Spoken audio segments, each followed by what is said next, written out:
நண்பர்களே, இன்னைக்கு உங்கள சந்திக்கிறது எனக்கு ரொம்ப சந்தோஷம். இந்த தளத்துக்கு நீங்க வந்ததுக்கு நன்றி. உங்களுக்காக ஆண்டவர் நெறைய விஷயங்கள வச்சிருக்கிறாருன்றத உங்ககிட்ட பகிர்ந்துக்க நான் விரும்புறேன். இன்னைக்கு உங்க கூட நான் பேச வேண்டிய விஷயத்துக்குள்ள போறதுக்கு முன்னாடி, சில விஷயங்கள சொல்லிக்க விரும்புறேன். நீங்க ஜான் கிஃப்டா அப்படின்ற என்னோட Instagram, Facebook, YouTube மூலமா என்ன ஃபாலோ பண்ணி என்னோட பதிவுகள நீங்க பெறலாம். தினமும் என்னோட பாட்காஸ்ட் நீங்க கேட்கலாம். ஆண்டவரோட கிருபையில அதெல்லாம் நல்ல கிரியை செய்து வர்றத நான் பார்க்கிறேன். நீங்களும் அத தினமும் கேளுங்க. நிச்சயமா அது உங்களுக்கு ஒரு பெரிய ஆசீர்வாதமா இருக்கும்னு என்னால சொல்ல முடியும். ஜான் கிஃப்டா அப்படின்ற என்னோட யூடியூப் சேனலை தினமும் பார்க்க மறக்காதீங்க. Fuel for the soul with John கிஃப்டா அப்படின்ற இங்கிலீஷ் பாட்காஸ்டையும் நீங்க தினமும் கேட்கலாம். www.johngifta.com அப்படின்ற என்னோட வெப்சைட்லயும் இது எல்லாமே இருக்கும். நீங்க உங்க வாழ்க்கையில இந்த வேதனையோட தான் இருக்கணும்னு நினைச்சிட்டு இருக்கீங்களா? ஒருவேளை ஒரு அநீதி உங்களுக்கு நடந்திருக்கலாம். நீங்க எதிர்பார்க்காத ஒண்ணு உங்களுக்கு நடந்திருக்கும். உங்களுக்கு பிரியமானவங்களை நீங்க இழந்திருக்கலாம். உங்களோட குடும்ப பின்னணி மோசமானதா இருந்திருக்கலாம். நீங்க வெளியில அதை பத்தி பேசக்கூட முடியாத அளவுக்கான விஷயங்களை நீங்க கடந்து போயிருக்கலாம். அது உங்களுக்கு மிக தனிப்பட்டதா, நெருக்கமானதா இருக்கலாம். வெளியில உங்களால சொல்ல முடியல. ஒருவேளை ஏதாவது ஒரு தாக்குதலுக்கு நீங்க ஆளாகி இருக்கலாம். அதுல நீங்க மட்டும்தான் தப்பி இருக்கலாம். ஒருவேளை ஏதாவது ஒரு இயற்கை சீற்றத்துக்கு நீங்க ஆளாகி இருக்கலாம். இப்படி ஏதாவது ஒரு விதத்துல உங்க வாழ்க்கையில பெரிய அளவிலான ஒரு திகில் உண்டாகி இருக்கலாம். எனக்கு ஏன் இப்படிலாம் நடக்குது, நான் ஏன் இதெல்லாம் கடந்து வர்றேன், இப்படி சொல்ற ஒரு வேதனையான சூழல்ல நீங்க இருக்கீங்களா? இந்த வேதனைய கடந்து போயிருங்க அல்லது புறக்கணிச்சிருங்க, அதை பத்தி யோசிக்காதீங்க அப்படின்லாம் நான் சொல்ல வரல. ஆமாங்க, நீங்க அனுபவிக்கிற வேதனை உண்மைதான், நான் மறுக்கல. ஆனா ஒரு விஷயத்த புரிஞ்சுக்கோங்க, நீங்களும் நானும் ஆராதிக்கிற நம்ம ஆண்டவர் உண்மை உள்ளவர். நீங்க கடந்து போயிட்டு இருக்க வேதனை அவருக்கு தெரியும். அவர் அதை புரிஞ்சுக்கிறாரு.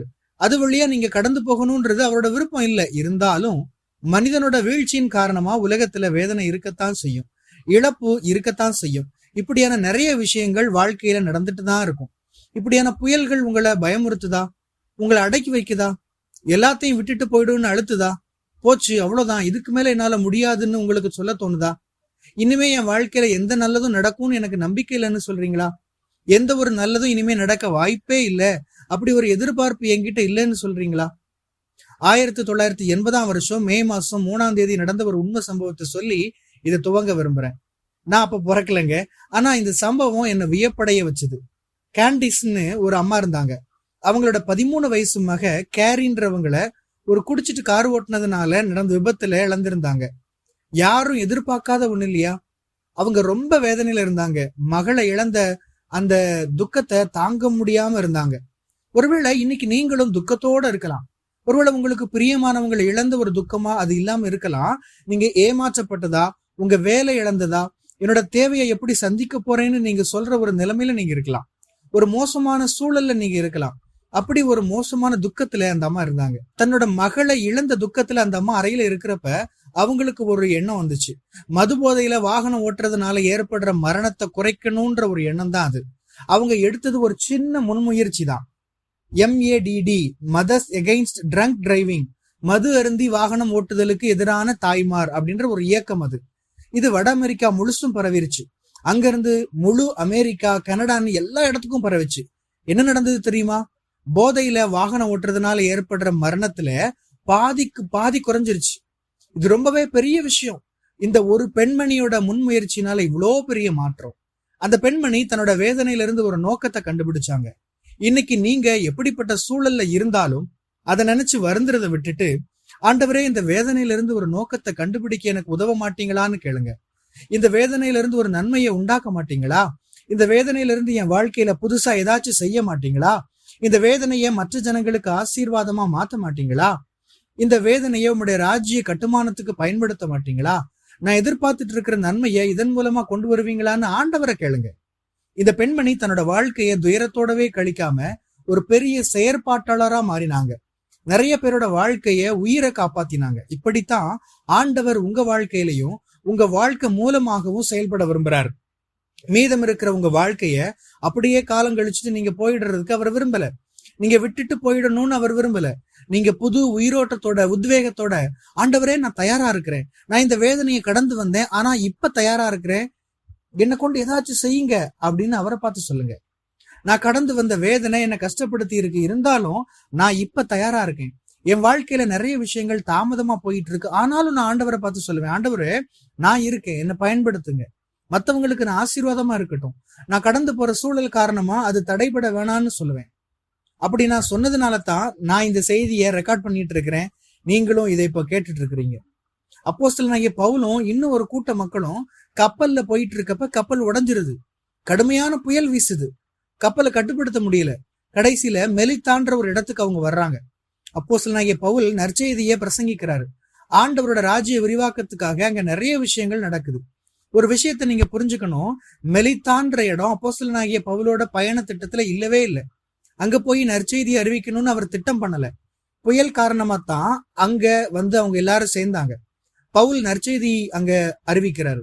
இதுல புரிஞ்சுக்க வேண்டிய விஷயம் என்ன தெரியுமா? அந்த புயல் தடை பண்றதுக்காக வரல. புயல் இன்னும் பலமாக்குறதுக்காகத்தான் வந்திருக்கு.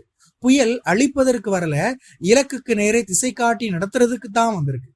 இன்னைக்கு உங்க வாழ்க்கையில இருக்கிற வேதனை, வலி, புயல் இதெல்லாம் ஏதோ ஒரு தடைன்னோ எதிர்மறையாவும் நீங்க பார்க்காதீங்க. மாறாக ஆண்டவரை பார்த்து, ஆண்டவரே இது மூலமா என்ன நீங்க உறுதியா மாத்துங்களேன், என்னோட வழிகளை சரிப்படுத்துங்க, திசை திருப்புங்க, உங்க திட்டத்தை என் வாழ்க்கையில நான் செய்யட்டும் அப்படின்னு கேளுங்க. அவர் அற்புதமான ஆண்டவருங்க. நீங்க கடந்து போற சாம்பலான வாழ்க்கையிலிருந்து சிங்காரமான மேன்மையை அவர் கட்டளையிடுவார். உங்களை வலிமையா மாத்துறதுக்கு அந்த புயலை பயன்படுத்துவார். அந்த புயல் உங்களை சிதைக்க விடாம உங்களை உங்க இலக்குக்கு நேரா திசை திருப்புறதுக்காக அதை பயன்படுத்துவார்.